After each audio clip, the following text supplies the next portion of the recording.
Final post के सभी दर्शकों को ज्ञानेश्वर गौतम का नमस्कार। मैं थोड़े विलंब से आपके साथ आया, इसके लिए मैं क्षमा चाहूंगा, क्योंकि घर में एक मांगलिक कार्यक्रम था जिसके चलते विलंब हुआ। बिहार की राजनीति में एक नई चीज देखने को मिल रही है। वो एक पुरानी कहावत है ना, सर मुड़ाते ही ओले पड़े। और कुल मिला के स्थिति सम्राट चौधरी की ऐसे ही दिखती है। सत्ता संभालते ही फिनांस का इतना जबरदस्त बोझ सरकार के ऊपर आया कि शराबबंदी के कानून के समीक्षा की चर्चा होने लगी।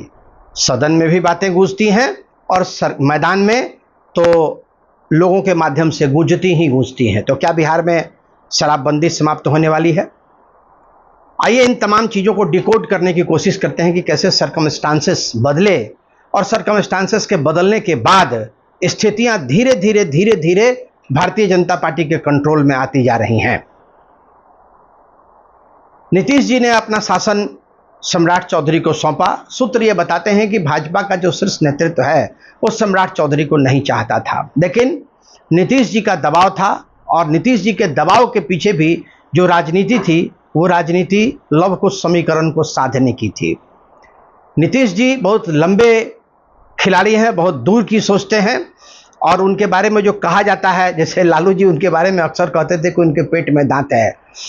तो पेट में दांत कहने का मतलब क्या है कि नीतीश जी बहुत ही श्रूड पॉलिटिशियन हैं, बिल्कुल चाणक्य की तरीके से सोचते हैं और शतरंज का पाला इस तरीके से फेंकते हैं, पासा ऐसे फेंकते हैं कि जाके निशाना बिल्कुल सटीक बैठता है। सम्राट चौधरी को नीतीश कुमार ने मुख्यमंत्री बनाया। किसने बनाया? नीतीश कुमार ने बनाया, भारतीय जनता पार्टी के नेतृत्व ने नहीं बनाया।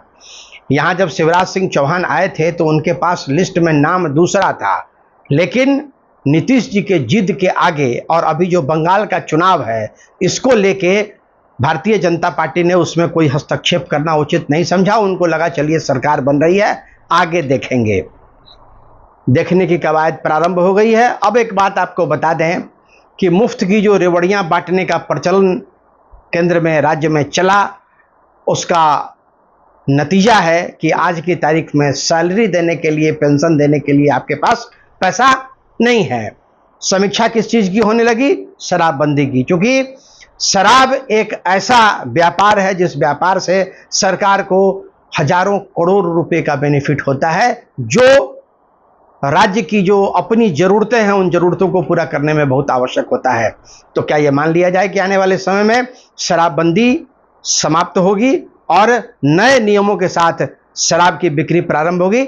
हाँ साथियों, बिल्कुल गांठ बांध लीजिए कि आने वाले 3 महीने के भीतर बिहार में शराब चालू होगा। इसकी समीक्षा आंतरिक तौर पे प्रारंभ हो गई है। आपने अभी देखा होगा कि सीएजी की रिपोर्ट भी आई, भयानक डेफिसिट की स्थिति है राज्य की। और शराब के मुद्दे पे भारतीय जनता पार्टी और जनता दल यूनाइटेड दोनों के बीच में कुछ खटपट भी प्रारंभ होगा। लेकिन मुझे लगता है कि आज की स्थिति में, चूंकि नीतीश जी अब सत्ता में नहीं है, भले ही उनकी पार्टी सत्ता में है और राज्यसभा की राजनीति करेंगे, तो शराबबंदी के मुद्दे पे सरकार जनता दल यूनाइटेड का समर्थन भी रहेगा। आगे क्या होगा ये तो समय के गर्भ में है, लेकिन एक बात तय है कि आने वाले 3 महीने के भीतर में बिहार में शराब चालू हो जाएगा। होना भी चाहिए। हम लोग जैसे लोग भी ये मान के चलते हैं कि ये होना चाहिए। इसलिए होना चाहिए कि शराबबंदी होने के बावजूद भी शराब की उपलब्धता में कहीं कोई कमी नहीं आई। आपको ये जान के आश्चर्य होगा कि 18 लाख से ज्यादा लोग इन 10 वर्षों में पकड़े गए और 10 लाख से ज्यादा केसेस शराब को लेके कोर्ट में दर्ज किए गए। तो कोर्ट के ऊपर भी एक अनावश्यक दबाव बढ़ गया।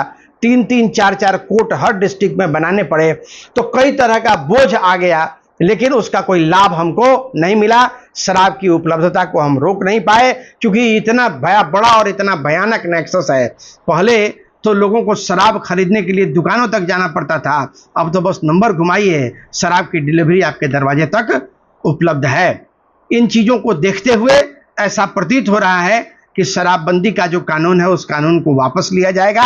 शराब एक बार फिर से जाम बिहार में छलकने प्रारंभ होंगे। एक चीज और मैं आपको बता दूं कि इससे एक और नुकसान हुआ है। जितनी भी बड़ी बड़ी कंपनियां हैं, जिन कंपनियों के सेमिनार्स वगैरह बिहार में होते थे और बिहार का जो होटल व्यवसाय था वो व्यवसाय भी इससे फलता फूलता था, उसको लेके भी जो बातें सामने आ रही हैं कि वो सारे व्यापार भी नुकसान में चल रहे हैं। बगल का देश नेपाल, आप वहां चले जाइए, बहुत सारी मीटिंग्स हिंदुस्तान के नेपाल में शिफ्ट कर दिए गए या फिर उत्तर प्रदेश और झारखंड में शिफ्ट कर दिए गए। तो व्यापार पे भी इसका बड़ा बुरा असर पड़ा है।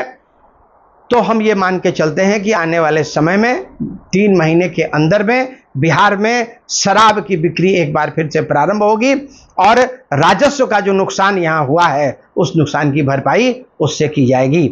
शराब बिहार में सस्ती नहीं बिकेगी, ये बात आप ध्यान में रख लीजिए। हालांकि चीजें तो अब कुछ भी सस्ती नहीं है। एक घोषणा में और आपको कर दूं कि आज 29 तारीख है, आज 5 बजे चुनाव समाप्त होंगे और कल से आप देख लीजिएगा पेट्रोल और डीजल के दामों में बेतहाशा वृद्धि होगी। उसकी भी तैयारी प्रारंभ हो गई है, सब चुनाव के चलते रुका हुआ था। तो आम आदमी का के ऊपर जो बोझ है वो बोझ तो बढ़ने ही वाला है। अब देखिए बोझ कितना बढ़ता है और उस बोझ को कम करने के लिए सरकार कौन सी कल्याणकारी योजनाओं से लोगों को लाभान्वित करती है। देखते रहिए फाइनल पोस्ट। बहुत बहुत धन्यवाद।